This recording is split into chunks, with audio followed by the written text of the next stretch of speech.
Hey, what's up guys? Today I'm going to show you how to install the Moog stabilizer bar link kits. You're going to need two of them.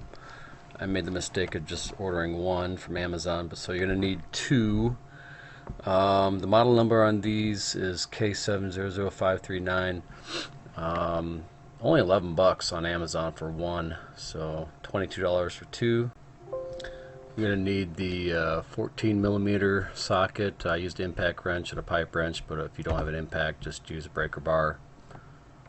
In the box, you're going to have some bushings, four of them. You're going to have a bolt, and they're going to have a hex spacer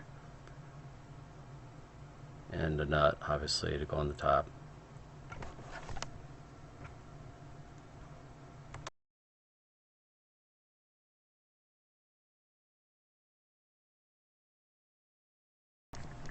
Right now I'm just showing you my pipe wrench that I have up there at the top. On the old one, there's a nut at the top, and that's really the only way I was able to get it off, aside from cutting it, which I'll show you is another option. But I got the pipe wrench up there, wedged in there. It's kind of at an angle, so you have to kind of get it at an angle. But once you get it on there, and then you just take your impact wrench and loosen it up, it comes right off. Of course, I sprayed the crap out of it with WD-40, which helps.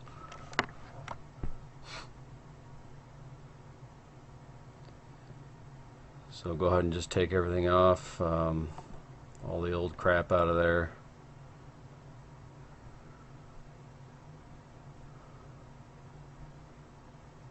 Comes out fairly easy.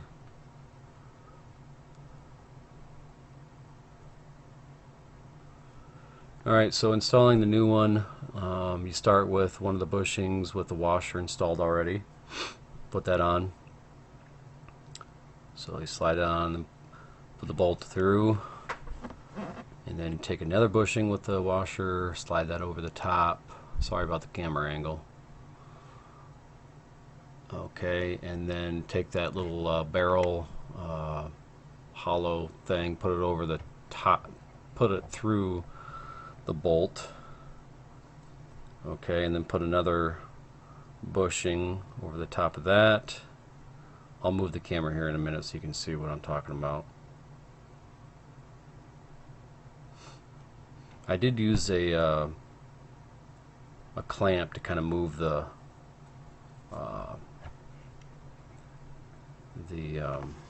arm up a little bit so I can fit that bushing in there.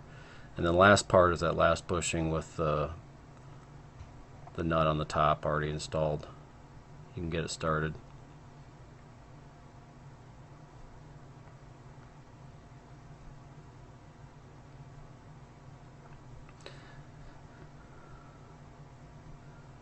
And it's the same thing, it's a 14 millimeter on the bottom, and it's I believe it's a 15 millimeter on the top.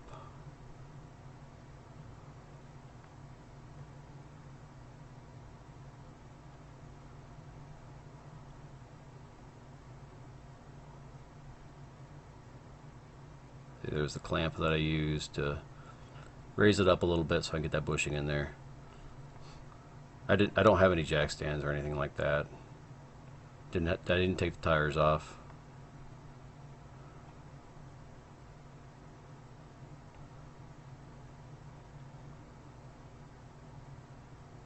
Okay, so yep.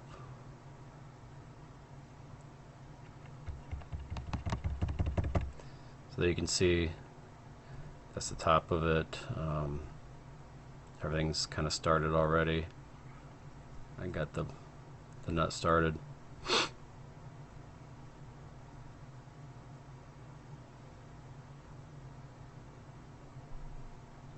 And I'm trying to get a camera angle for the top for you.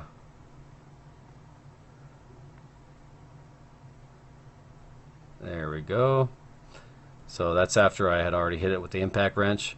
Showing at least about 3 threads showing, which according to the instructions, that's what it's supposed to show, is about 3 threads. Once you torque her down, You also are the hex spacer, the center hex spacer. You're not supposed to be able to rotate it with 2 fingers, and then of course 2 or 3 threads exposed above the nut. Okay, option B is cutting it off. So I did that with the other side. Took my grinder and or cutting wheel and cut it off, which actually was a lot easier. So if you have access to that, I would recommend just cutting it off. Well guys, that's all I had time for today. Pretty easy fix other than taking the old one off, which is the hardest part of the job. But I guess I'll post a review afterwards to see if I notice any huge difference. I did notice that my steering, well, I can't show you right now, but steering dampener needs to be replaced, so maybe I'll post a video of that. But other than that, guys, thanks for watching, and see you on the next video.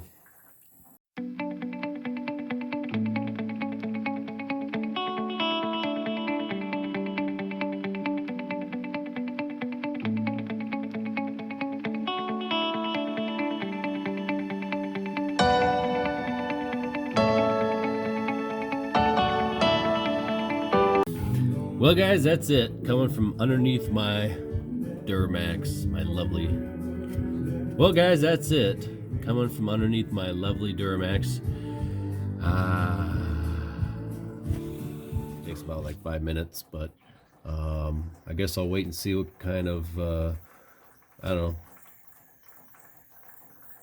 What the fuck was that?